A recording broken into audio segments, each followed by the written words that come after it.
প্রিয় নবম ও দশম শ্রেণীর শিক্ষার্থীবৃন্দ, গত ক্লাসে আমি পঞ্চম অধ্যায়ের অনুশীলনীর সৃজনশীল প্রশ্ন 1 নাম্বারটা দেখাইছিলাম। আজকে তোমাদেরকে অনুশীলনীর সৃজনশীল প্রশ্ন 2 এটার সমাধান দেখাবো। তাই তোমরা সবাই মেইন বই 58 পৃষ্ঠায় দেখবে 2 নম্বর একটি প্রশ্ন দেওয়া আছে যে জনাব অপু 2017 সালের 1 জানুয়ারি নগদ 1,70,000 টাকা এবং প্রতিটি 75,000 টাকা মূল্যের 2টি ফটোকপি মেশিন নিয়ে কম্পোজ অ্যান্ড কপি নামে একটি ব্যবসা শুরু করেন। উক্ত মাসে তার ব্যবসায়ের অন্য লেনদেনগুলো নিম্নরূপ।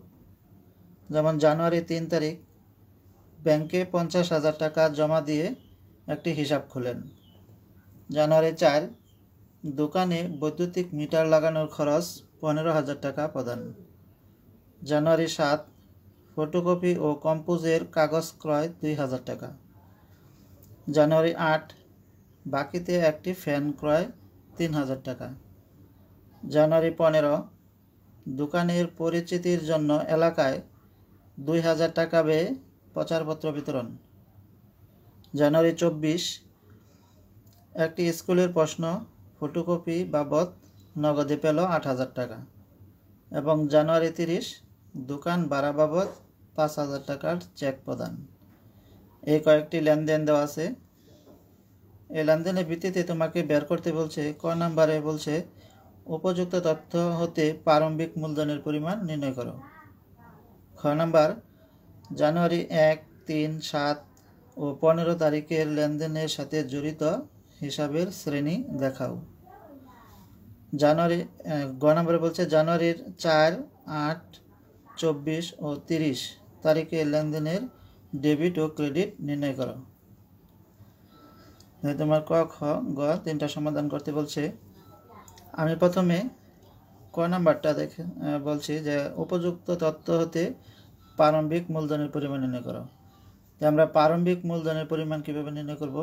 আমরা জানি প্রারম্ভিক মূলধনটা কি, যে বছরের শুরুতেই অর্থাৎ জানুয়ারি 1 তারিখে যে সম্পদগুলো দেওয়া থাকে সেটা হলো প্রারম্ভিক মূলধন।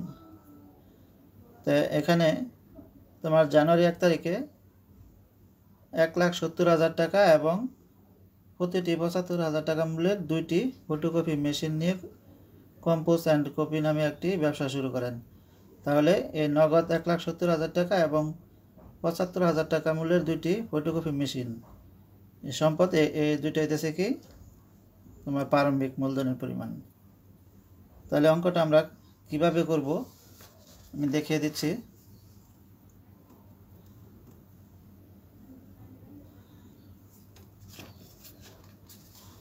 ক নাম্বারটা তোমরা এভাবে লিখবে যে প্রারম্ভিক মূলধনের পরিমাণ নির্ণয়। তো গড়টা আমরা কিভাবে করব দেখি। এভাবে গড় করবে যে তারিখের একটি গড়, বিবরণের একটি গড়, টাকার 2টি গড়, এভাবে গড়টি করবে। এখানে লিখবে তারিখ 2017 জানুয়ারি 1। জানুয়ারি 1 তারিখে দেওয়া আছে নগদ 1,70,000 টাকা। প্রথম করে 1,70,000 টাকা এভাবে বসাবে। তারপর জানুয়ারি 1-এ আবার বলা আছে যে ফটোকপি মেশিন তোমার 75,000 টাকা মূল্যের 2টা ফটোকপি মেশিন। এই জন্য 75,000 গুণ 2 সমান কত? 1,50,000। 1,50,000 টাকা। তা এই দুইটা হইতেছে তোমার প্রারম্ভিক মূলধনের পরিমাণ। তো আমরা দুইটা যোগ করব। তো প্রারম্ভিক মূলধন হবে কত? 3,20,000 টাকা। এটাই তোমার প্রারম্ভিক মূলধনের পরিমাণ। তো তোমার ক নাম্বারটা তোমরা এইভাবে অঙ্কটা করবে। তারপর খ নাম্বারে বলছে যে জানুয়ারি 1, 3, 7 ও 15 তারিখের লেনদেনের সাথে জড়িত হিসাবের শ্রেণী দেখাও। তো আমরা হিসাবের শ্রেণী কিভাবে দেখাবো দেখি।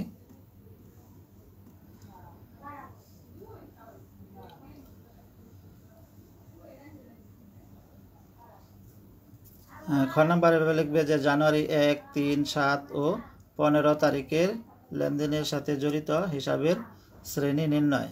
তারপর গড়টা আমরা কিভাবে করব দেখি। গড়টা আমরা তারিখের একটি গড় আর এখানে সংশ্লিষ্ট হিসাব একটি গড় আর হিসাবের শ্রেণী, তোমার হিসাবের শ্রেণী বের করতে বলছে, এই হিসাবের শ্রেণীর একটি ঘর, তো এবার ঘরটি করবে। তারপর এখানে লিখবে জানুয়ারি 1, সরি তোমার এখানে হ্যাঁ জানুয়ারি 1, ঠিক আছে, জানুয়ারি 1 তোমার যে লেনদেনটা, তো সেখানে তোমার সংশ্লিষ্ট হিসাবগুলি কী কী হবে দেখি। তোমার বলা আছে যে জানুয়ারি 1-এ 1,70,000 টাকা এবং প্রতিটি 75,000 টাকা মূল্যের দুইটি ফটোকপি মেশিন নিয়ে কম্পোজ অ্যান্ড কপি নামে একটি ব্যবসা শুরু করছে। তাহলে 1 তারিখের হিসাবগুলোর সাথে আমরা দেখছি যে আছে নগদান হিসাব। নগদান হিসাব আমরা জানি নগদান হিসাবটা এটা কি সম্পদ শ্রেণীর হিসাব, তো এখানে হিসাবের শ্রেণীর জায়গায় লিখবো সম্পদ। তারপরে তোমার ফটোকপি মেশিন নিচে এটা কি অফিস সরঞ্জাম, অফিস সরঞ্জাম এটা কি সম্পদ, তো অফিস সরঞ্জাম হিসাবটাও কি সম্পদ, এখানে লিখবে সম্পদ। তারপর মূলধন হিসাব, মূলধন হিসাবটা আমরা জানি সবসময় কি মালিকানা সত্ত্ব, মূলধন হিসাব হলো কি মালিকানা সত্ত্ব জাতীয় হিসাব, তাই এটা লিখবো মালিকানা সত্ত্ব জাতীয় হিসাব।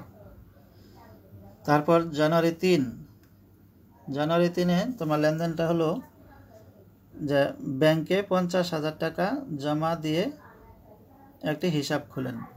ব্যাংকে কী করছে 75,000 টাকা জমা রেখে একটা হিসাব খুলছে।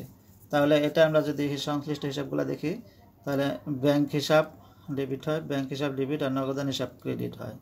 তো ব্যাংক হিসাব আর নগদান হিসাব এই দুইটা হিসাব এখানে আসে।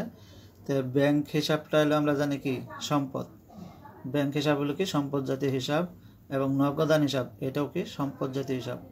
হিসাবের শ্রেণীর জায়গায় এখানে আমরা দুটোটাই কি লিখবো সম্পদ লিখব, ব্যাংক সম্পদ, নগদান সম্পদ। তারপরে জানুয়ারি 7, জানুয়ারি 7 তারিখে বলছে ফটোকপি ও কম্পোজের কাগজ ক্রয় 2,000 টাকা। তাই কাগজ ক্রয় করতে নগদ টাকা দিয়ে কাগজ ক্রয় করতে, তো নগদ টাকা চলে গেছে। তাই এখানে আমরা হিসাবগুলো দেখছি কি একটা হলো ক্রয় হিসাব আর একটা নগদান হিসাব। ক্রয় হিসাব ডেবিট হবে আর নগদান হিসাব ক্রেডিট হবে। তো ক্রয় হিসাব, আর ক্রয় করলে ক্রয় কি খরচের সাথে জড়িত, তাই ক্রয় করলে কি ব্যয় হয়, তাই এটা ক্রয়টা কোন ধরনের হিসাব, এটা হলো ব্যয়বাচক হিসাব, হিসাবের শ্রেণীর জায়গায় এখানে লিখবো ব্যয়। তারপরে নগদান হিসাব, নগদানটা আমরা জানি সম্পদ, তো নগদান এটা হলো সম্পদ হিসাব, তো এখানে সম্পদ লিখব।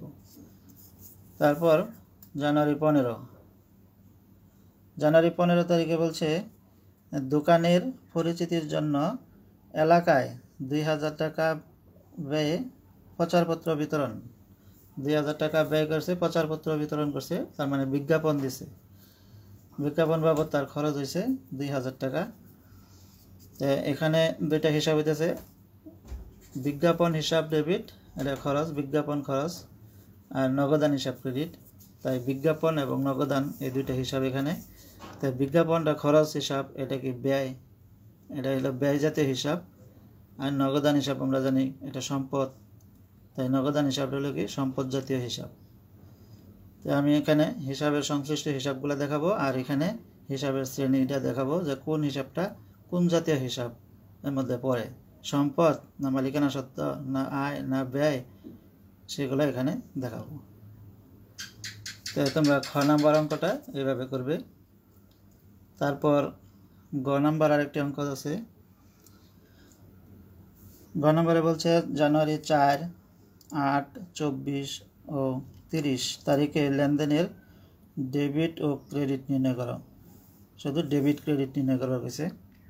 তো দেখি আমরা এই অঙ্কটা কীভাবে করব।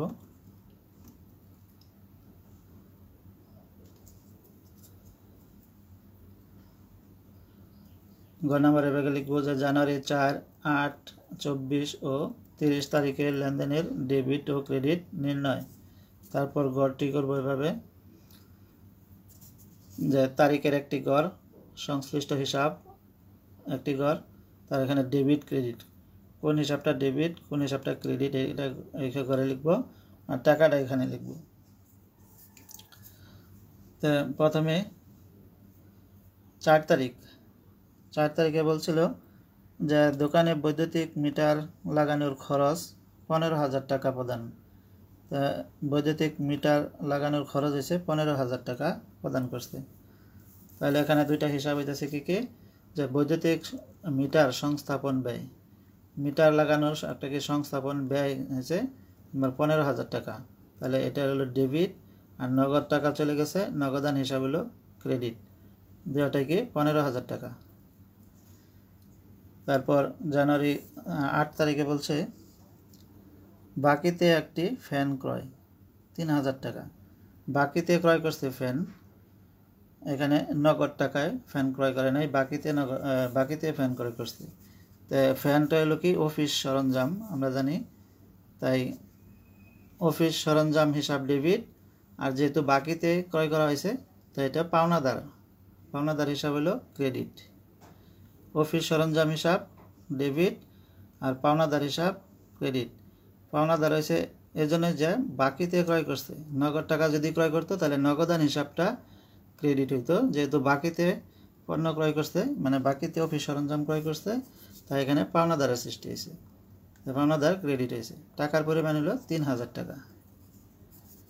তারপর জানুয়ারি 24 তারিখে বলছে একটি স্কুলের প্রশ্ন ফটোকপি বাবদ নগদে পেল 8,000 টাকা।